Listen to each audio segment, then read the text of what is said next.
Hello friends, welcome to सफलता मंत्र। दोस्तों, सुपर टेट एग्जाम के अंतर्गत आपकी जो लगातार क्लासेस चल रही हैं, 1000 प्रश्नों की एक लगातार सीरीज चल रही है, जिसका आज हम लोग पार्ट 5 लेकर आए हैं। इसके पहले आपको 4 पार्ट्स के अंतर्गत इंपॉर्टेंट क्वेश्चंस कवर कराए गए। अलग अलग सब्जेक्ट के क्वेश्चंस को एक जगह पर लेकर के आपके लिए ये इंपॉर्टेंट सीरीज चलाई जा रही है। आप लोग इन क्लासेस को ध्यान से देखिएगा, एक एक क्वेश्चन को समझ कर तैयार करते रहिएगा। कॉपी पेन लेकर बैठिए, एक एक क्वेश्चन को तैयार करिए और उसका आंसर जरूर करते रहिए। तो दोस्तों, इस प्रश्नोत्तरी की सीरीज का ये पार्ट नंबर 5 है। इसके क्वेश्चंस को ध्यान से देखिएगा और आंसर करना मत भूलिएगा। साथ ही साथ आपको पिछली क्लासेस के लिंक डिस्क्रिप्शन बॉक्स में दिए गए हैं, उनको भी जरूर देखते रहिए और तैयार करते रहिए।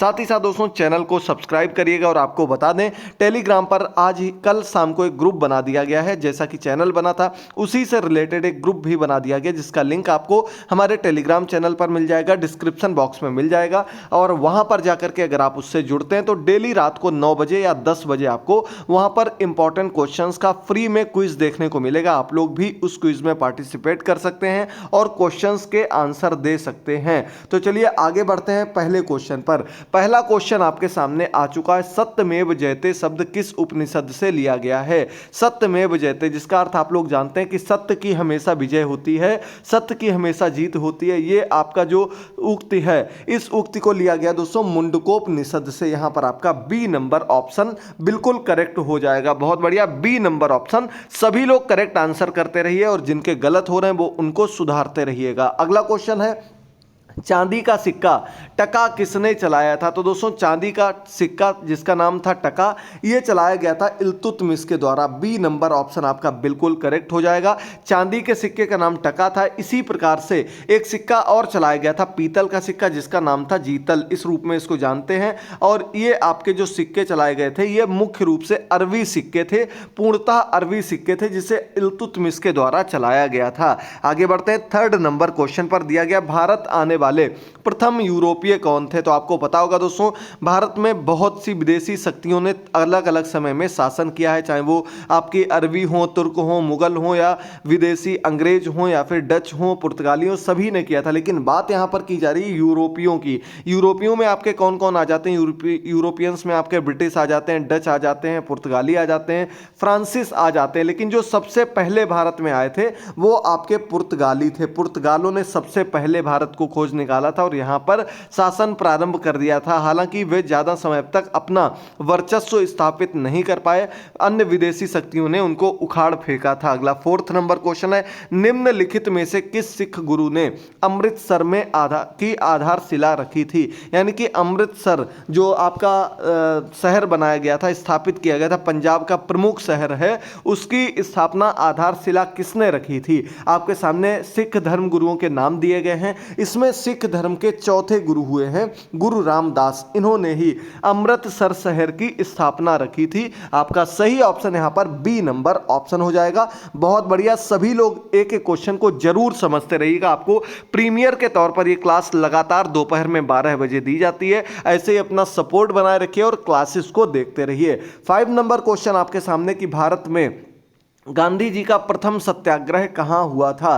तो दोस्तों, आपको पता होगा गांधी जी ने कई प्रकार के अलग अलग आंदोलन किए हैं, अहिंसा पर आधारित सत्याग्रह किए हैं। इसके अंतर्गत गांधी जी का जो प्रथम सत्याग्रह था वो कहां पर हुआ था? तो आपको बता दें, किसानों से संबंधित आपका बिहार में यह आंदोलन किया गया था। चंपारण सत्याग्रह इसका नाम रखा गया था। ए नंबर ऑप्शन आपका बिल्कुल करेक्ट हो जाएगा। 1917 में इन्होंने ये चंपारण सत्याग्रह किया था। ये जब साउथ अफ्रीका से, दक्षिण अफ्रीका से लौट कर आए थे, तो वहां से इन्होंने ये एक नया तरीका निकाला था सत्याग्रह का, यानी कि भूख हड़ताल हो गई, जैसे सत्य के लिए बैठ जाना, अपनी बात पर अडिग होकर के बैठ जाना। चंपारण सत्याग्रह इनका प्रथम सत्याग्रह था। आगे बढ़ते हैं 6 नंबर क्वेश्चन पर। तो यहां पर आपके सामने कि भारत की संविधान की सभा की प्रारूप समिति के अध्यक्ष कौन थे? तो दोस्तों, आपको बता दें, संविधान निर्माण के लिए अलग अलग समितियों का गठन किया गया था। संविधान संबंधी समितियां बनाई गई थी, जिसमें जो सबसे प्रमुख समिति थी संविधान सभा की प्रारूप समिति, इसके अध्यक्ष कौन बनाए गए थे? बहुत अच्छा क्वेश्चन है दोस्तों, और इसका आपका करेक्ट आंसर आप सभी लोगों को पता होना चाहिए। सही आंसर हो जाएगा doctor VR. Ambedkar. Doctor Bhimrao Ambedkar को संविधान की प्रारूप समिति का अध्यक्ष चुना गया था, अध्यक्ष बनाया गया था।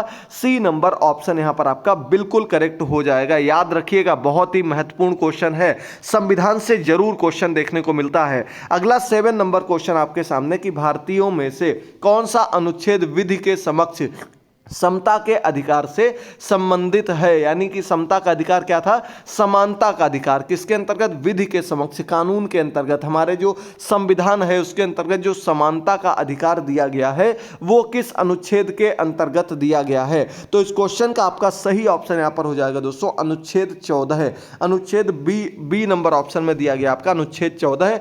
समता के अधिकार की बात इसी के अंतर्गत की गई है। आप लोग टिक कर दीजिएगा, बी नंबर ऑप्शन यहां पर आपका बिल्कुल करेक्ट हो जाएगा। आगे बढ़ते हैं 8th नंबर क्वेश्चन की ओर। दिया गया भारत किस प्रकार का लोकतंत्र है?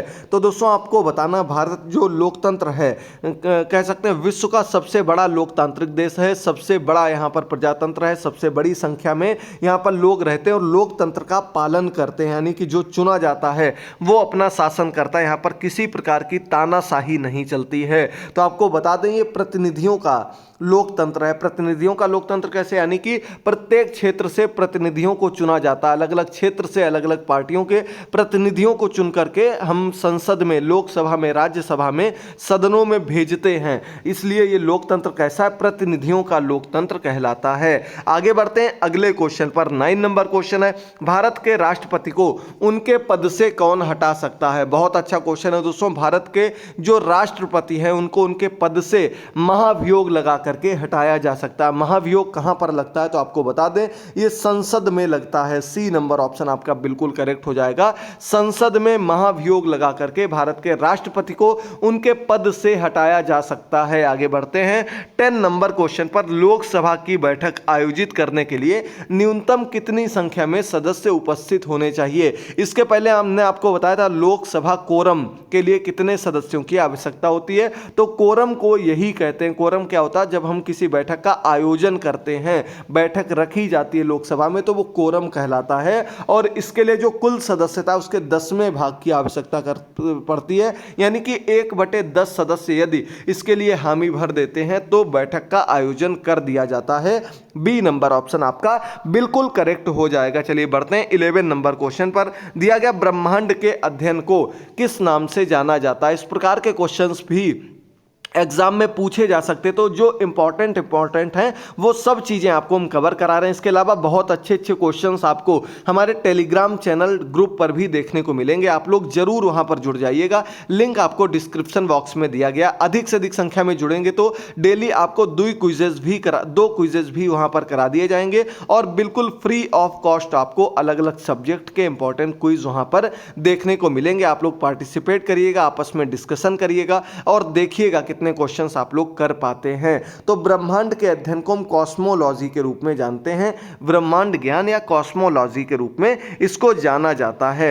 अगला 12 नंबर क्वेश्चन है, निम्नलिखित में से कौन सी रेखा भारत के लगभग आधे हिस्से से होकर गुजरती है? हमारे देश का जो नक्शा उसके बीचों बीच से आधे हिस्से को ऊपर काटती हुई, आधे हिस्से को नीचे काटती हुई जो रेखा गुजरती है वो कर्क रेखा कहलाती है। बी नंबर ऑप्शन हम लोग टिक कर देंगे। भारत के मध्य से होकर गुजरने वाली रेखा जो है कर्क रेखा कहलाती है। आपको बता दें दोस्तों कर्क रेखा भारत के 8 राज्यों को काटती हुई जाती है। इनमें अगर राज्यों की बात की जाए तो नाम जरूर नोट कर लीजिएगा। गुजरात हो गया आपका, राजस्थान हो गया, मध्य प्रदेश, छत्तीसगढ़, इसके बाद आपका झारखंड हो गया, वेस्ट बंगाल, पश्चिम बंगाल हो गया आपका, इसका त्रिपुरा और मिजोरम, इन राज्यों को काटती हुई गुजरती है आपकी कौन सी रेखा? कर्क रेखा। याद कर लीजिएगा। आगे बढ़ते हैं 13 नंबर क्वेश्चन पर। क्या दिया गया है? भारत में कितने राज्य हैं? तो दोस्तों वर्तमान समय में जो सबसे लेटेस्ट अगर बात की जाए तो भारत में राज्यों की संख्या कितनी है? काफ़ी लोग इसको लेकर कंफ्यूज रहते हैं। तो आपको बता दें दोस्तों वर्तमान समय में भारत में 28 राज्य, पहले 29 थे, लेकिन वर्तमान समय में अगर राज्यों की बात की जाएगी तो 28 राज्य हैं और 8 केंद्र शासित प्रदेश हैं, केंद्र शासित राज्य हैं। यानी कि जो यूनियन टेरिटरी जो कि केंद्र के अंतर्गत कार्यरत हैं वो आपके 8 हैं और 28 स्वतंत्र राज्य अपने यहाँ है, याद कर लीजिएगा। 14 नंबर क्वेश्चन दिया गया कि भारत के किस राज्य में सर्वाधिक वर्षा होती है। तो सर्वाधिक वर्षा वाले राज्य की जब बात की जाती तो आप लोग नाम से ही समझ गए होंगे, नाम ही इसी आधार पर उसका रखा गया, मेघालय, जहां पर सर्वाधिक वर्षा होती है। तो 14 नंबर क्वेश्चन का ए नंबर ऑप्शन हम लोग टिक कर देंगे। दोस्तों जितने भी लोग क्लास से जुड़े हुए हैं, जितने भी लोग तैयारी कर रहे हैं, एक बार जल्दी से सभी लोग लाइक कर दीजिएगा, तुरंत एक बार सभी लोग शेयर कर दीजिएगा और डिस्क्रिप्शन बॉक्स में जाकर के ग्रुप से और पुरानी क्लासेस को जरूर देखते रहिएगा। 15 नंबर क्वेश्चन है, भारत के प्रधानमंत्री के द्वारा एक आधार आधारित मोबाइल पेमेंट ऐप भीम जारी किया गया था, इसका क्या अर्थ है। तो आपको पता होगा दोस्तों, भीम ऐप अब तो काफी समय हो गया है, काफी लोग इसके बारे में समझ चुके हैं। यूपीआई पेमेंट के आधार पर, यूपीआई के आधार पर इसमें पेमेंट किया जाता है भीम ऐप के माध्यम से। तो भीम ऐप की फुल फॉर्म क्या है, क्यों इसका नाम भीम रखा गया है, तो आपको बता दें दोस्तों, बीएच से भारत है, भारत इंटरफेस फॉर मनी, यानी कि सी नंबर ऑप्शन आपका बिल्कुल करेक्ट हो जाएगा। भारत इंटरफेस फॉर मनी इसकी फुल फॉर्म हो जाएगी, जो कि आपका भीम ऐप यूपीआई आधारित पेमेंट के लिए जाना जाता है।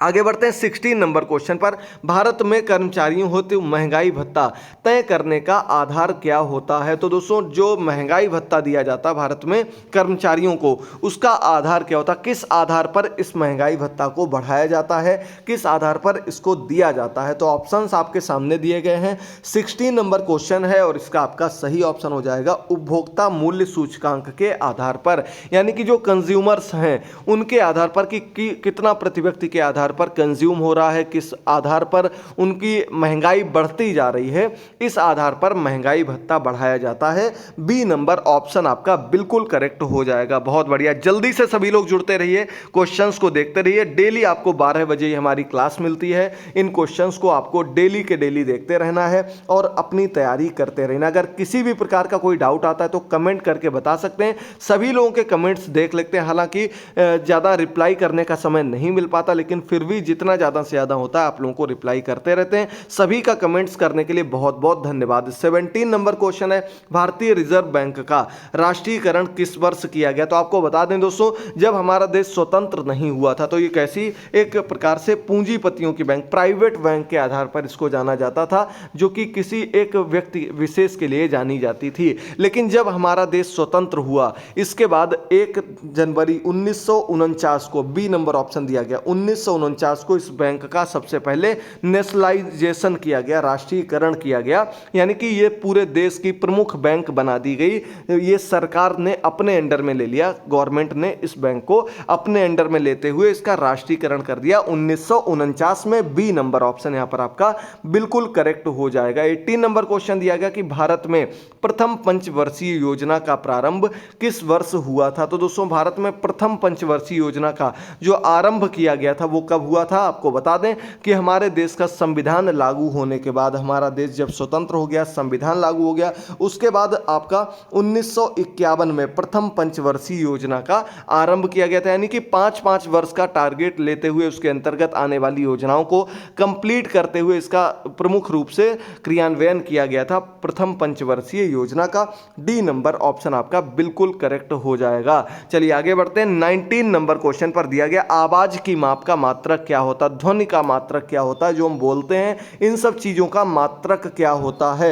19 नंबर क्वेश्चन जल्दी से देखिए और आंसर करिए। तो आपको पता होगा दोस्तों, डेसिबल होता है। क्या होता है, डीबी के रूप में इसको जानते हैं, डेसिबल के रूप में इसको जाना जाता है। ये आवाज की माप का मात्रक होता है, याद कर लीजिएगा। चलिए बढ़ते हैं 20 नंबर क्वेश्चन पर। डेली आपको 30 से अधिक क्वेश्चंस लगातार कराते हैं, आप लोगों का भी बहुत ही सपोर्ट मिलता है, अच्छे अच्छे कमेंट्स मिलते हैं, तो ऐसा सहयोग आप लोग आगे भी बनाए रहिएगा। इकोलॉजी शब्द की रचना किसने की थी। इकोलॉजी शब्द आपने पर्यावरण के अंतर्गत सबसे प्रमुख और सबसे पहले सुना होगा, इसका वर्णन भी आपको सबसे शुरू में स्टार्टिंग में ही मिल जाता है। तो इकोलॉजी शब्द का जो रचना की गई थी, जो प्रारंभ किया था, वो किया था अर्नेस्ट हैकल ने। सही ऑप्शन आपका ए नंबर ऑप्शन हो जाएगा। इकोलॉजी किसने किया था, अर्नेस्ट हैकल ने किया था, याद कर लीजिएगा। आपका ए नंबर ऑप्शन 20 नंबर क्वेश्चन का बिल्कुल करेक्ट हो जाएगा। आगे बढ़ते हैं 21 नंबर क्वेश्चन। तो यहां पर दिया गया है, निम्नलिखित में से किस राज्य में दंपा टाइगर रिजर्व स्थित है? दंपा या डंपा टाइगर रिजर्व जो है ये आपका राष्ट्रीय उद्यान है और ये आपका कहाँ पर है? तो आपका आंसर यहाँ पर हो जाएगा सी नंबर ऑप्शन, मिजोरम में स्थित है। डंपा टाइगर रिजर्व जो है वो आपका मिजोरम में स्थित है। सही ऑप्शन यहाँ पर आपका सी नंबर ऑप्शन हो जाएगा। चलिए बढ़ते हैं अगले 22 नंबर क्वेश्चन पर। कम से कम समय में आपको पूरे क्वेश्चंस बताते चल रहे हैं। तो अगला क्वेश्चन आपके सामने कि निम्नलिखित में से कौन सा भारत का पहला अंतर्ग्रही अभियान था?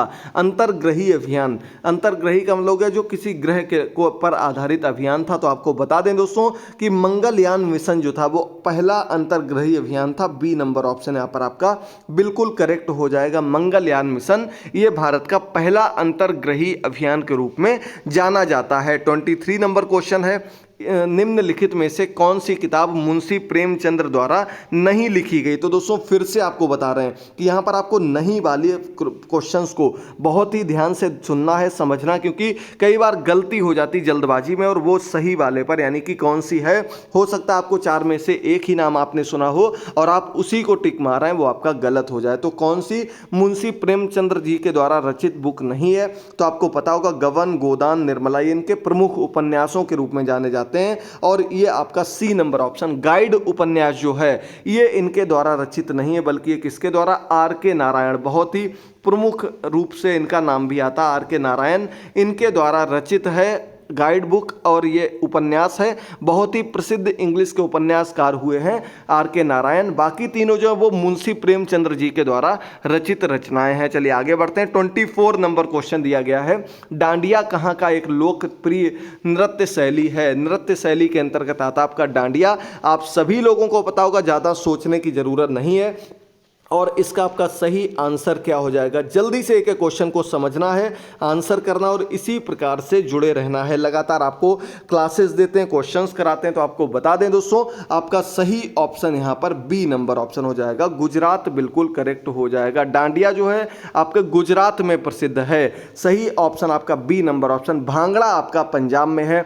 दोनों में थोड़ा सा डिफरेंस है और यहीं पर आप लोग गलती कर देते हैं। काफ़ी लोगों ने, मुझे पूरा आइडिया है, पंजाब पर टिक कर दिया होगा, जो कि बिल्कुल गलत है। चलिए बढ़ते हैं 25 नंबर क्वेश्चन पर। निम्न में से कौन सा एक नोबेल पुरस्कार विजेता भारतीय का नाम है? आपके सामने ऑप्शंस दिए गए, इनमें से एक ऐसे हैं जिन्हें नोबेल पुरस्कार दिया गया है। नोबेल पुरस्कार का नाम आप लोगों ने सुना होगा, बहुत ही प्रसिद्ध पुरस्कार है और विभिन्न क्षेत्रों में दिया जाने वाला, हर वर्ष दिया जाने वाला एक पुरस्कार होता है। विश्व स्तर का प्रमुख पुरस्कार माना जाता है। तो नोबेल पुरस्कार सीवी रमन जी को मिला था। D number option. विज्ञान के क्षेत्र में इनको इस पुरस्कार से सम्मानित किया गया था, doctor CV Raman. D number option यहां पर आपका बिल्कुल करेक्ट हो जाएगा। चलिए बढ़ते हैं 26 नंबर क्वेश्चन पर। दिया गया ओलंपिक पदक जीतने वाली पहली भारतीय महिला कौन थी? तो आपने नाम सुना होगा भारोत्तोलन में, वेट लिफ्टिंग के अंतर्गत कर्णम मल्लेश्वरी का। कर्णम मल्लेश्वरी पहली भारतीय महिला थी जिन्होंने ओलंपिक के अंतर्गत मेडल जीता था। डी नंबर ऑप्शन आपका यहां पर बिल्कुल करेक्ट हो जाएगा। एकदम चुनिंदा आपको जीके, जीएस, साइंस और ईवीएस के रिलेटेड क्वेश्चंस लेकर आते हैं। कुछ क्वेश्चंस आपको हिंदी के या रीजनिंग के या मैथ के भी कराने की कोशिश करते हैं। तो धीरे धीरे आपके सभी टॉपिक क्लियर करा देंगे। बस आप लोग क्लासेस से जुड़ते रहिए, लगातार अपना सपोर्ट जरूर बनाए रखिएगा। अगला क्वेश्चन दिया गया है 26 नंबर क्वेश्चन कि एक जिले में सामान्य प्रशासन का प्रमुख कौन होता है? यानी कि जो नॉर्मल वे में प्रशासन होता है हमारा पूरा, उसका प्रमुख, सबसे जो मेन लीडर होता है, जो सबसे प्रमुख अधिकारी होता है किसी जिले का, वो कौन होता है? तो आपको बता दें दोस्तों, जो सबसे प्रमुख, सबसे बड़ा अधिकारी होता है वो जिला अधिकारी होता है। डिस्ट्रिक्ट मजिस्ट्रेट जिसको कहते हैं, डीएम के रूप में जानते हैं। सी नंबर ऑप्शन करेक्ट हो जाएगा। ये सबसे प्रमुख अधिकारी होता किसी भी जिले का। तो सी नंबर ऑप्शन यहां पर आपका बिल्कुल करेक्ट हो जाएगा। चलिए बढ़ते हैं 27 नंबर क्वेश्चन पर। सूचना का अधिकार कब लागू हुआ था? तो दोस्तों आरटीआई पर आधारित कल भी हमने आपको एक क्वेश्चन कराया था। अब यहां पर आज आपसे पूछा गया कि यह लागू कब किया गया, आरटीआई एक्ट को कब लागू किया गया था? तो दोस्तों आपको बहुत ही अच्छे से पता होगा, इसका आपका सही आंसर क्या हो जाएगा। 27 नंबर क्वेश्चन है, बहुत बढ़िया, बिल्कुल सही। आपका कब आया था आरटीआई एक्ट? तो आपको दोस्तों इसका आपका सही ऑप्शन जो हो जाएगा वो 2005 में आया था। आपका अप्रैल मई जून में इस एक्ट को संसद में पारित किया गया था। इसके बाद लागू कब किया गया था? तो आपका 12 अक्टूबर 2005 को इस एक्ट को, आरटीआई एक्ट को लागू किया गया था। हालांकि समय समय पर इसमें परिवर्तन देखने को मिलते रहे हैं, लेकिन इस एक्ट को जो सब पहली बार लागू किया गया था वो 12 अक्टूबर 2005 को किया गया था। चलिए आगे बढ़ते हैं 28 नंबर क्वेश्चन पर। अन्वेषण के दौरान झूठ पकड़ने के लिए निम्न में से किसका प्रयोग किया जाता है? अन्वेषण यानी कि जब पूछताछ की जाती, जांच की जाती है, तो जांच के दौरान जब झूठ पकड़ना होता तो उसके लिए किस प्रकार के टेस्ट किए जाते हैं, किस प्रकार का प्रयोग किया जाता? तो आपको बता दें दोस्तों, नार्को टेस्ट होता है, ब्रेन मैपिंग टेस्ट होता है, पॉलीग्राफी होती है। सभी टेस्ट जो होते हैं ये झूठ पकड़ने के लिए किए जाते हैं। यानी कि इस क्वेश्चन का डी नंबर ऑप्शन हम लोग टिक कर देंगे। डी नंबर ऑप्शन बिल्कुल सही हो जाएगा। चलिए बताते रहिएगा कितने क्वेश्चन आपके सही हो रहे हैं, किस प्रकार की आपकी क्लासेस चल रही हैं। लाइक जरूर कर दीजिएगा, शेयर जरूर करते रहिएगा। चलिए बढ़ते हैं 29 नंबर क्वेश्चन पर। चरकुला प्रमुख लोक नृत्य है।